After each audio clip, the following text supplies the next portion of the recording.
नमस्कार दोस्तों, स्वागत है आप सभी का। आज हम इस सेशन में देखेंगे, अगर आप जेएसएससी सीजीएल एग्ज़ाम अगस्त महीना में देने जा रहे हैं तो आपके लिए ये सेशन बहुत ही महत्वपूर्ण होने वाला है, क्योंकि जो जेएसएससी सीजीएल का जो पेपर 3 जिसमें से कंप्यूटर से आपका 20 प्रश्न पूछे जाएंगे, इसीलिए ये जो आज का सेशन है ये बहुत ही महत्वपूर्ण होने वाला है।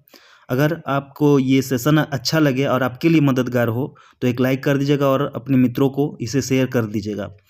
और अगर इस चैनल पर आप नए हैं तो कृपया चैनल को सब्सक्राइब कर दीजिएगा दोस्तों, क्योंकि यही तो मैं आप लोगों से मांगता हूं। इसीलिए नेक्स्ट जो आएगा वो साइंस का टेस्ट आएगा, इसीलिए आप चैनल को ज़रूर ही सब्सक्राइब कर दीजिएगा। तो आज हम देखेंगे कंप्यूटर से संबंधित 20 क्वेश्चन 20 क्वेश्चन देखेंगे, जो एग्ज़ाम के पॉइंट ऑफ व्यू से बहुत ही महत्वपूर्ण होगा। एग्ज़ाम के पॉइंट ऑफ व्यू से बहुत ही महत्वपूर्ण होगा, इससे हूबहू प्रश्न पूछे जाएंगे।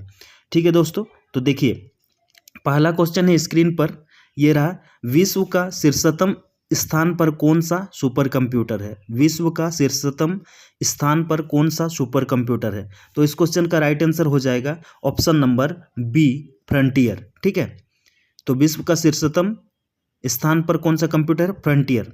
ठीक है, अगर फ्रंटियर कंप्यूटर का अगर बात करें तो ये किस देश द्वारा इसको बनाया गया है? फ्रंटियर को अमेरिका के द्वारा बनाया गया है, ये भी याद रखिएगा। ये भी पूछे जाते हैं कि कौन से देश द्वारा विश्व का शीर्षतम कंप्यूटर बनाया गया है।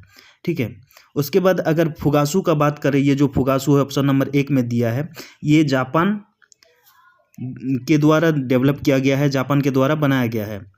ठीक है, और लूमी ये फिनलैंड के द्वारा बनाया गया है। ठीक है, ये फिनलैंड का कंप्यूटर है। और एरावत ये तो जानते हैं ये भारत का है। ठीक है, तो ये रहा। तो इस क्वेश्चन का राइट आंसर हो जाएगा आपका ऑप्शन नंबर बी। ठीक है, अगला क्वेश्चन है, डेस्कटॉप पर किसी फाइल को कॉपी और पेस्ट करने के लिए निम्नलिखित में से कौन सा शॉर्टकट है? डेस्कटॉप पर किसी फाइल को कॉपी या पेस्ट करने के लिए निम्न में से कौन सा शॉर्टकट है? ये बहुत ईजी क्वेश्चन है दोस्तों। तो इस क्वेश्चन का राइट आंसर हो जाएगा option number C, control C plus control भी हो जाएगा। ठीक है, कंट्रोल सी प्लस कंट्रोल भी। कंट्रोल सी का मतलब होता है कॉपी और कंट्रोल भी का मतलब होता है पेस्ट। ठीक है, तो इस क्वेश्चन का राइट आंसर हो जाएगा ऑप्शन नंबर सी। अगला क्वेश्चन है, फिल इन द ब्लैंक्स है, इसमें भरना है आपको। अलग अलग सेल से डेटा को एक ही सेल में संयोजित करने का तरीका है। अलग अलग सेल से डेटा को एक ही सेल में संयोजित करने का तरीका है, तो ऑप्शन में दिया गया है। तो इस क्वेश्चन का राइट आंसर हो जाएगा ऑप्शन नंबर डी, विलय करना। ठीक है, विलय करना अलग अलग सेल से डेटा को एक ही सेल में संयोजित करने का तरीका है। ठीक है, नेक्स्ट क्वेश्चन देखिए, चार्ट बनाने के लिए आप कमांड का इस्तेमाल कर सकते हैं जिसे फिल इन द ब्लैंक से डैश कहा जाता है। ठीक है, ये क्वेश्चन है आपका। चार्ट बनाने के लिए आप कमांड का इस्तेमाल कर सकते हैं जिसे क्या कहा जाता है? तो इस क्वेश्चन का राइट आंसर हो जाएगा option number D, chart wizard. ठीक है, चार्ट विजर्ड। चार्ट विजर्ड का अगर बात करें तो एक्सेल डेटा को ग्राफ में प्रदर्शित करने के लिए चार्ट ऑप्शन का प्रयोग किया जाता है और डाटा को चार्ट से समझाने में आसानी होती है। एक्सेल में इसे विजर्ड का द्वारा बनाया जाता है। एक्सेल में इसे क्या बनाया जाता है? विजर्ड के द्वारा बनाया जाता है। तो ये है, ठीक है, चार्ट विजर्ड से संबंधित। अगला देखिए, अगला प्रश्न है स्क्रीन पर, निम्नलिखित में से कौन सा कीबोर्ड शॉर्टकट एमएस वर्ड में फॉन्ट डायलॉग बॉक्स विंडो खोलता है? निम्नलिखित में से कौन सा कीबोर्ड शॉर्टकट एमएस वर्ड में फॉन्ट डायलॉग बॉक्स विंडो खोलता है? तो इस क्वेश्चन का क्या होगा राइट आंसर? इस क्वेश्चन का राइट आंसर हो जाएगा ऑप्शन नंबर सी, हो जाएगा कंट्रोल प्लस डी। ठीक है, कंट्रोल प्लस डी कीबोर्ड जो शॉर्टकट एमएस वर्ड में फॉन्ट डायलॉग बॉक्स विंडो खोलता है। और अल्ट प्लस टी जो है, अल्ट प्लस टी ये एक कीबोर्ड शॉर्टकट है जिसका उपयोग अक्सर फाइल मेनू में टूल्स को खोलने के लिए किया जाता है। फाइल मेनू में क्या है? अल्ट प्लस टी का प्रयोग किया जाता है, फाइल्स मेनू में टूल्स को खोलने के लिए किया जाता है। ये सारे जो पॉइंट्स है इसको ध्यान में रखिएगा दोस्तों। ठीक है, क्योंकि इसी से प्रश्न पूछे जाएंगे जेएसएससी सीजीएल में। देखिए अगला प्रश्न है, कंप्यूटर की किस इकाई को कंप्यूटर का मस्तिष्क माना जाता है? कंप्यूटर की किस इकाई को कंप्यूटर का मस्तिष्क माना जाता है? बहुत ही इंपॉर्टेंट क्वेश्चन है। ठीक है, तो इस क्वेश्चन का राइट आंसर हो जाएगा ऑप्शन नंबर सी, CPU। ये इजी क्वेश्चन है पर बहुत ही इंपॉर्टेंट है। सेंट्रल प्रोसेसिंग यूनिट को कंप्यूटर का मस्तिष्क माना जाता है। ठीक है, CPU का फुल फॉर्म होता है सेंट्रल प्रोसेसिंग यूनिट। ठीक है, अगला प्रश्न है स्क्रीन पर देखिए, आउटपुट का उत्पादन करने के लिए तरल स्याही का उपयोग करता है। आउटपुट का उत्पादन करने के लिए तरल स्याही का उपयोग करता है, तो ऑप्शन में दिया गया है। तो इस क्वेश्चन का राइट आंसर हो जाएगा ऑप्शन नंबर ए, क्या है, इंकजेट प्रिंटर। ठीक है, इंकजेट प्रिंटर यह क्या है, नॉन इम्पैक्ट करेक्टर प्रिंटर है, जिसमें स्याही की बोतल रखी जाती है और इसमें एक प्रिंटर हेड होता है जिसमें 64 छोटे जेट नोडल हो सकते हैं। ये सारे याद रखिएगा दोस्तों। ठीक है, पॉइंट्स। अगला क्वेश्चन है, देखिए, निम्न में से कौन सबसे धीमी प्रकार की इंटरनेट सेवा है। निम्न में से कौन सबसे धीमी प्रकार की इंटरनेट सेवा है। तो इस क्वेश्चन का राइट आंसर हो जाएगा option number D, dial up. ठीक है, डायल अप की अगर बात करें तो डायल अप अब तक उपलब्ध सभी इंटरनेट कनेक्शनों में सबसे धीमी है। ठीक है, और डायल अप के उपयोग के लिए एक अलग फ़ोन लाइन की आवश्यकता होती है, क्योंकि उपयोगकर्ताओं को टेलीफोन के माध्यम से अपने इंटरनेट सेवा प्रोवाइडर से जुड़ना होता है। ठीक है, तो इस क्वेश्चन का राइट आंसर हो जाएगा, सबसे धीमी प्रकार की इंटरनेट सेवा है डायल अप। ठीक है, ऑप्शन नंबर डी हो जाएगा। अगला प्रश्न है, देखिए स्क्रीन पर, निम्नलिखित में से किस पोर्ट को माउस पोर्ट भी कहा जाता है। निम्नलिखित में से किस पोर्ट को माउस पोर्ट भी कहा जाता है। तो इस क्वेश्चन का राइट आंसर हो जाएगा ऑप्शन नंबर डी, PS/2। ठीक है, जो माउस पोर्ट है PS/2 एक 6 पिन वाला मिनी DN कनेक्टर है। ठीक है, जो PS/2, ये याद रखिएगा। अगला है जो कि फिल इन द ब्लैंक्स, इसमें भरना है आपको। डेस्क कंप्यूटर के लिए डिजिटल इनपुट डिवाइस हो सकता है। डेस्क कंप्यूटर के लिए डिजिटल इनपुट डिवाइस हो सकता है। तो इस क्वेश्चन का राइट आंसर हो जाएगा ऑप्शन नंबर क्या होगा, डी, सभी विकल्प जो है, जो कंप्यूटर के लिए डिजिटल इनपुट डिवाइस हो सकता है, जैसा डिजिटल कैमकॉर्डर। ठीक है, उसके बाद माइक्रोफोन भी हो सकता है और स्कैनर भी हो सकता है। ये सारे डिजिटल इनपुट डिवाइस हो सकते हैं कंप्यूटर के लिए। तो दोस्तों ये प्रश्न को भी आप याद रखिएगा, बहुत ही इंपॉर्टेंट से। ठीक है दोस्तों, अगर ये सेशन आपके लिए मददगार हो तो एक लाइक कर दीजिएगा और अपने दोस्तों को शेयर कर दीजिएगा। और अगर आप इस चैनल पर नए हैं तो कृपया चैनल को सब्सक्राइब कर दीजिएगा दोस्तों। ठीक है, तो आगे बढ़ते हैं। देखिए अगला क्वेश्चन है, निम्न में से कौन सा SQL कथन का प्रकार नहीं है। निम्न में से कौन सा SQL कथन का प्रकार नहीं है। तो इस क्वेश्चन का राइट आंसर हो जाएगा ऑप्शन नंबर बी। ठीक है, डेटा स्टैंडर्ड लैंग्वेज, DSL।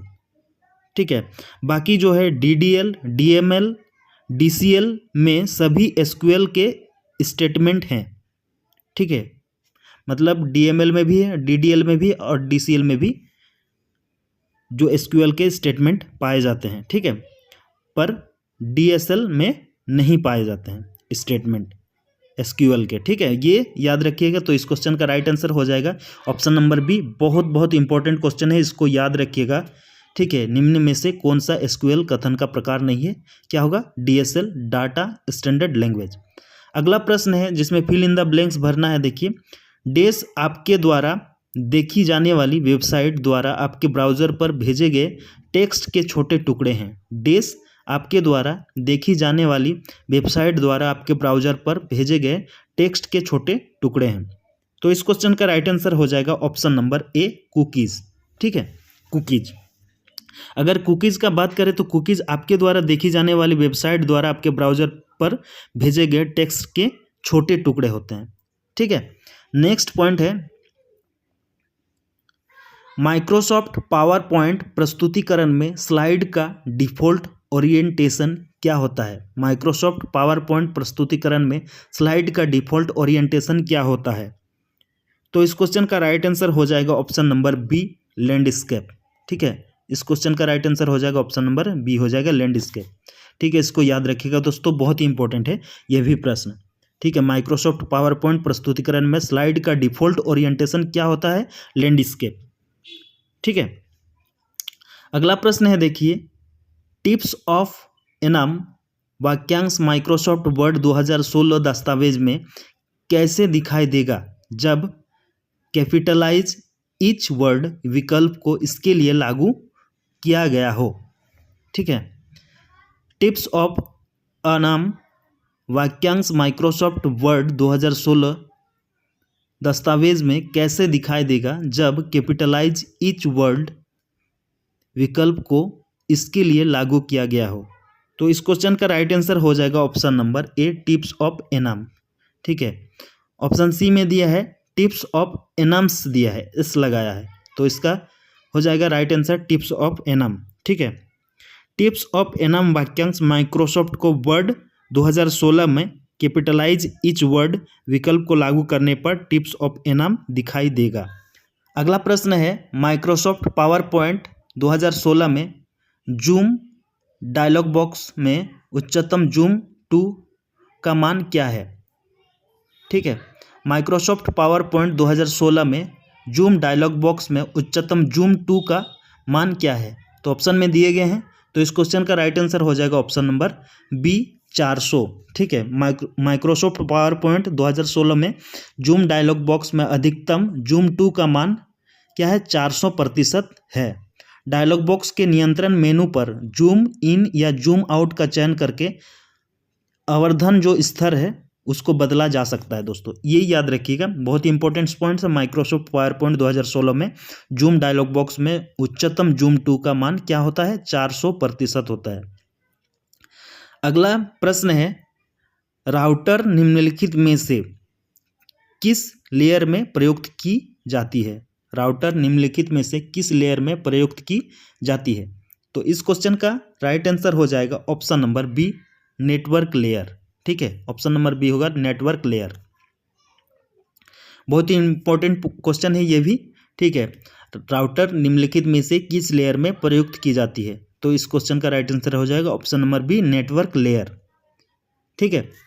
देखिए, अगला प्रश्न है, वीमैक्स निम्नलिखित में से किससे संबंधित है? वीमैक्स निम्नलिखित में से किससे संबंधित है? बहुत ही इंपॉर्टेंट क्वेश्चन है ये। तो वीमैक्स किससे संबंधित है? तो इस क्वेश्चन का राइट आंसर हो जाएगा ऑप्शन नंबर डी, संचार प्रौद्योगिकी। वीमैक्स मतलब क्या होता है? उसका फुल फॉर्म होता है world wide interoperability for microwave access होता है। ठीक है, उसका फुल फॉर्म। ठीक है, world wide interoperability for microwave access. और यह जो है एक दूर संचार प्रौद्योगिकी है जो डाटा के बेतार संचारण की सुविधा उपलब्ध कराती है। ये याद रखिएगा। ठीक है। अगला क्वेश्चन है, स्पाइडर क्या है? स्पाइडर क्या है? बहुत ही इंपॉर्टेंट क्वेश्चन है दोस्तों ये भी। तो इस क्वेश्चन का राइट आंसर हो जाएगा ऑप्शन नंबर ए हो जाएगा। ठीक है, ऑप्शन नंबर ए हो जाएगा। एक सॉफ्टवेयर प्रोग्राम है तथा यह सर्च इंजन में पृष्ठों को संग्रहित करता है। ठीक है।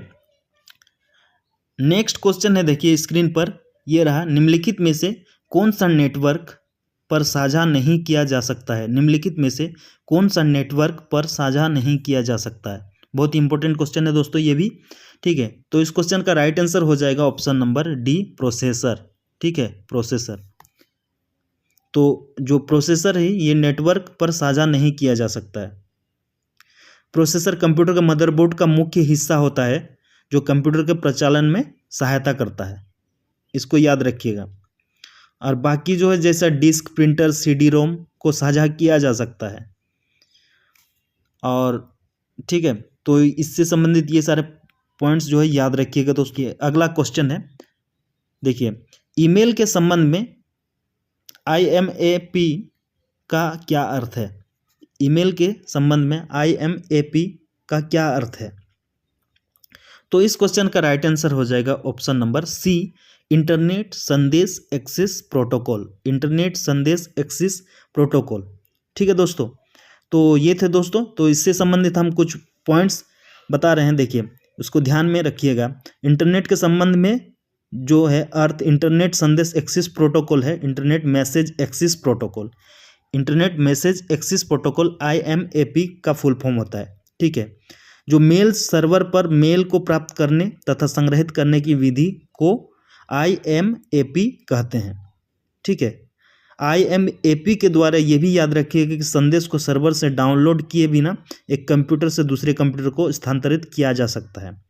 तो ये थे दोस्तों, आज के लिए इतना ही दोस्तों। मैं यहीं पे इस सेशन को एंड करता हूं। तब तक के लिए मैं आप लोगों से यही कहना चाहूँगा, अगर आप चैनल पर नए हैं तो कृपया चैनल को सब्सक्राइब कर दीजिएगा, और ये सेशन अगर आपके लिए मददगार हो तो एक लाइक कर दीजिएगा और ज़्यादा से ज़्यादा अपने दोस्तों को शेयर कर दीजिएगा। ठीक है दोस्तों, तो मैं यहीं पे अपना इस सेशन को एंड करता हूँ। फिर मिलेंगे नेक्स्ट एक नए सेशन के साथ। तब तक के लिए खुश रहिए, मस्त रहिए और जल्दी से सफल होइए तथा ज़िंदगी को एंजॉय कीजिए। ओके, जय हिंद, वंदे मातरम।